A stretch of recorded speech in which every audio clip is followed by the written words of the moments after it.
նույնիսկ սպանության մեջ մեղադրվող անձը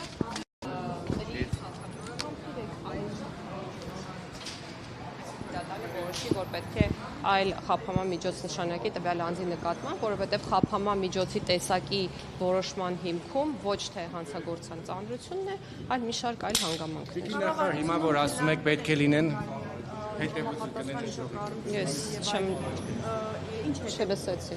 Կառավարությունում ինչ-որ իրավասու ոլորտային նախարարներ, գերատեսչության ղեկավարներ քննարկել են այդ միջադեպը, ինչ վարչապետը հետևություններից է խոսում, դուք տեղյակ եք որևէ քննարկումից կամ գուցե Ոչ, ես չեմ մասնակցել որևէ նման քննարկման։ Իսկ որ ասում եք Բայց կարծում եմ, որ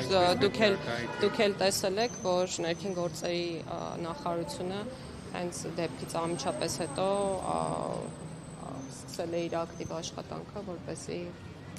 ի վերջո հասկանանք, թե ինչ է տեղի ունեցել։ Բայց արդեն ասել է մեկ որևէ ձերբակալված կամ որևէ անձ չի հայտնաբերվել։ Սա արդյոք չի նշանակում, որ այդ աշխատանքը ամեն դեպքում արդյունավետ չի իրականացվում կամ գուցե ոստիկանությունը, նախարարությունը Թվում է աշխատանքի արդյունավետությունը չափելու համար մենք պետք է ուղղակի սպասենք։ Ինչքան սպասելի վերջը համայնքապետ է կընդգրկվի սեփական տան դիմաց ինչքան սպասել աշխատող է այնքան ինչքան որ անհրաժեշտ է որպեսզի արդյունք Երեք օրինակ նաև հնչում էին տեսակետներ, որ եթե օրինակ իշխանության ներկայացուցիչի վերաբերյալ Facebook-ում մեկ գրառում անողին արագ հայտնաբերում են, Փաշինյանի ուղղությամբ խնձոր նետողին անմիջապես հայտնաբերում են, տանում են դատարան, կալանքի եւ այլն, բայց երբ որ ընդդիմադիր համայնքապետի նկատմամբ հարցադրման տողատակը որն է, որ բավարար ջանք այս դեպքում կարող է եւ չգործադրվել։ Օրինակ Տիկին Գալյան, Վարդան Ղուկասյանը, Գյումրու համայնքապետը Ներողություն եմ խնդրում։ Ներողություն եմ խնդրում։ Ձեր ասածից ստացվում է այնպես, որ մեր պետությունում սպանության դեպքի առթիվ կարող է բավարար ջանք չգործադրվել, որպեսզի հայտնաբերվեն։ ընդդիմադիրների շրջանում նման տեսակետներ Մեր երկրում ձեռնարկվող օպերատիվ գործողությունների վերաբերյալ հանրային իրազեկում կարող է չիրականացվել, հաշվի առնելով այդ գործողությունների գաղտնի բնույթը։ Այլ բան, քան դա, ասել չեմ կարող եւ իրականության մեջ գոյություն ունենալ էլ չի կարող այլ բան։ Տողատակային է Տիկին Գալյան գործընկերոջը, ես այդպես հասկացա, որ մարդիկ օրինակ իրենց հայտարարությունների համար մեղավոր են ճանաչում, երեք օրինակ Միքայել Սրբազանը, դրանից առաջ Այլ Սրբազան, Բագրատ Սրբազանը, Սամվել Կարապետյանը։ Իսկ հանցագործները, իրական հանցագործները ազատության մեջ են կամ ինչ-որ թե մեր երկրում քրեական օրենսգիրքն է որոշում, թե որ արարքն է համարվում հանցավոր եւ շատ լավ քաղաքացիական նախաձեռնությամբ հանդես եկեք եւ փոխեք քրեական օրենսգրքի դրույթները։ Դիմում ենք ոստիկանություն, ասում ենք մենք կարծում ենք քրեականն է, Ոչ, չեմ լսել։ Կարող եմ ավարտել, շնորհակալություն։ Իսկ կներեք Տիկին Չէ, ասեք լավ թող ավարտենք։ քրեական օրենսգիրքը որոշում է, թե որ արարքն է հանցավոր արարք։ Դատարանն էլ հաշվի առնելով քրեական օրենսգրքի արդեն որոշածը կայացնում է որոշում։ Հանցագործ ասելով չպետք է նկատի ունենալ միայն մարդասպաններին, խարդախներին կամ չգիտեմ, թմրամիջոց վաճառողներին տարբերակում միանշանակ կա եւ այդ տարբերակումը տեղ է գտած հենց քրեական օրենսգրքում սանկցիաների մեջ է տարբերակ։ Դա է ամբողջ խնդիրը։ Պոտենցիալ մարդասպաններ կեն անունները կարող ձեզ ուղարկել։ Տեսեք, Կամ վարչական դիսկոտիան տակ են, կամ տնային, կամ դրսում են առասարակ, կամ չգիտեմ, ինչ գրավոր ազատության մեջ են։ Ու այդ մարդիկ էլի ի վիճակ են վերջերս տնային կանանքի մեջ գտնվող մարդը որտեղ Աջափնյակում կարծում ներողություն մարդ սպանեց Երևանիում։ Հա, Երևանիում մարդ սպանեց։ Դա ո՞նց հասկանալ։ տնային կալանքի մեջ գտնվող 900 անձ կա։ 1600-ից ավել անձ այժմ գտնվում է կալանքի տակ, անազատության մեջ եւ պահվում է քրեակատարական հիմնարկներում։ Այդ մեծ բազմությունից հնարավոր են դեպքեր, երբ ըստ մեր պլանավորածի կամ ցանկացածի իրադարձությունը տեղի չունենա, կամ տեղի ունենա հակառակ բան։ Ես չեմ ասում, որ դա լավ է կամ դա այդպես պետք է լինի, բայց մենք չենք կարող մեզ, այո, եւ մաքսիմալ բացառում ենք եւ հետեւաբար դուք խոսում եք բացառություններից։ Եվ բացառությունը հաստատում է օրինաչափությունը։ շատ լավ է, որ ձեր ուշադրությունը հրավիրված է բացառությունների վրա, բայց ես ուզում եմ վստահեցնել, որ մեր ուշադրությունն էլ է այդ բացառությունների վրա հրավիրված եւ մենք փորձում ենք մինիմալ դարձնենք այդ բացառությունները։ Նախարար հնարավոր է արդյոք բացառենք այդ բացառությունները։ Եթե պետությունը, եթե իրավապահ համակարգը իր տեղում լիներ, հնարավոր էր արդյոք կանխել, հա, այս ողբերգությունը, հաշվի առնելով, որ օրինակ Մերձավանում մի քանի անգամ տեղի նախաքննությունը կպատասխանի, գուցե եւ կանխարգելի չի մասին է, որ արդյոք պատշաճ չեն իրականացրել։ Գուցե եւ հնարավոր էր, գուցե եւ հնարավոր էր եւ գուցե եւ հնարավոր չէր։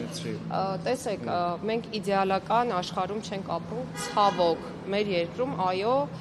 տեղի են ունենում հանցավոր արարքներ եւ պետությունը ոչ բոլոր արարքներն է հասցնում կանխել եւ դա ամբողջ աշխարհում է, այնպես չէ որ միայն մեր երկրում է։ Այո, բավարար ջանք պետք է գործադրվի։ Ասում է, եթե օրինակ համայնքապետին են գնդակահարում, հասարակ քաղաքացու նկատմամբ կարան ավելի դաժան խոսքը դրա մասին է։ Մենք չգիտենք, նոր չկայք դուք, ես այդ մասին էի խոսում, մենք չգիտենք դեռ հանցագործություն կատարած անձինք ովքեր են, մենք չգիտենք պատվիրատուները ովքեր են, եթե կան այդպիսիք։ Մենք չգիտենք հանցագործության մոտիվը որն է, արդյոք դա անձնական է, արդյոք կապված է անձի ծառայողական պարտականությունների կատարման հետ։ Այսինքն մենք չունենք որևէ ելակետ, որ ես հիմա ձեզ հետ այստեղ քննարկեմ, ասեմ, այս պատճառներով է դա տեղի ունեցել, իսկ այս մարդիկ գուցե եւ իրենց աշխատանքում թերացել են։ Ինչ վերաբերում է հասարակ մարդկանց անվտանգ զգալու խնդրին, ապա մենք ոչ թե պետք է նայենք 1-2 դեպքը, որոնք իրականում զարհուրելի են, խոսքը նրա մասին չէ, ես չեմ մինիմիզացնում այդ դեպքերի ծանրությունը, այլ մենք պետք է նայենք մեր երկրում հանցավորության ընդհանուր վիճակագրությանը, որով որ մենք իրականում բավականին բարվոք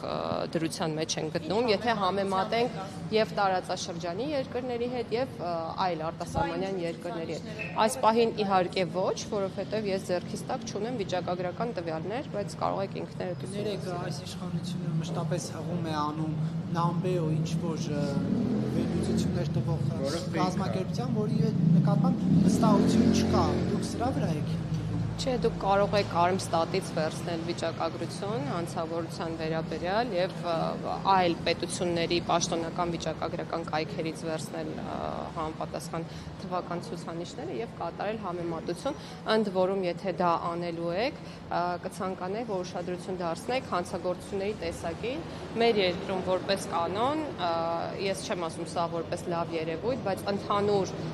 հանցագործությունների վիճակագրության մեջ 50 եւ ավել տոկոսը սեփականության դեմ ուղղված հանցագործություններն են, այսինքն անձանց դեմ ուղղված հանցագործությունները, կյանքի, առողջությունը վտանգող հանցագործությունները բավականին քիչ են մեր երկրում։ Դիքի նախարար, կներեք, դուք մի միտք արտահայտեցիք, ասեցիք պետությունը չի կարող բոլոր հանցագործությունների կանխման հետքերով գնալ։ Չէ, կանխման հետքերով չգնալ, կանխել։ Կանխել, դուք չեք կարծում սա վտանգավոր է, որովհետև կարող է սա վախի մթնոլորտ նույնիսկ առաջացնել երկրում, որ մարդիկ առիթավորվեն, որ պետությունը մեկ է ամեն ինչի հետևից չի կարողանում գնալ, լուծենք։ Ոչ, պետությունը ամեն ինչի հետևից պետք է գնա բացահայտելու նպատակով եւ պետք է բավարար ջանք գործադրի, որպեսզի կանխվեն, բայց օբյեկտիվ իրականության մեջ կկանխվեն բոլոր հանցագործությունները, թե ոչ, ինձ թվում է պատասխանը պարզ է։ Քաղաքացին ինձ թվում է միամիտ չէ, ժողովուրդ, եկեք մեզ